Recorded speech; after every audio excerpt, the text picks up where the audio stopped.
So this is Florida's new congressional map. If it looks really red, that's because that was the intention, especially when compared to the previous map.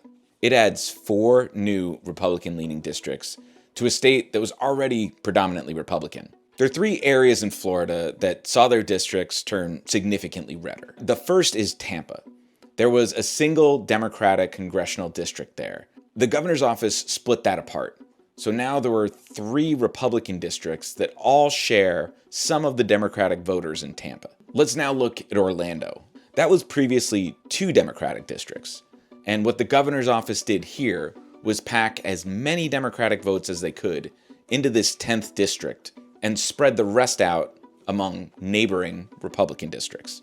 Lastly, the governor's office took aim at South Florida, which includes Miami.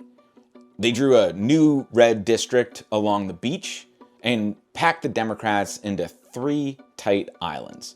Florida is the latest to redraw its maps ahead of the midterms, and where we end up is with a very slight Republican advantage, likely a handful of seats.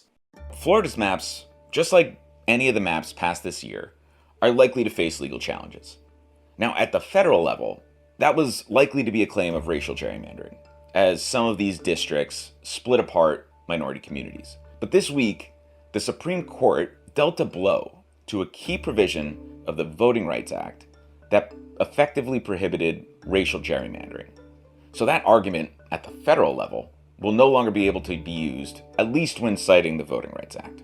But there's a bigger hurdle at the state level. And in Florida, that's called the Fair Districts Amendment. Now, what this law did was ban partisan gerrymandering, which is crafting new districts based on politics. But Governor Ron DeSantis, when he introduced these maps, said that the looming Supreme Court decision on racial gerrymandering would undermine the state-level Fair Districts Amendment.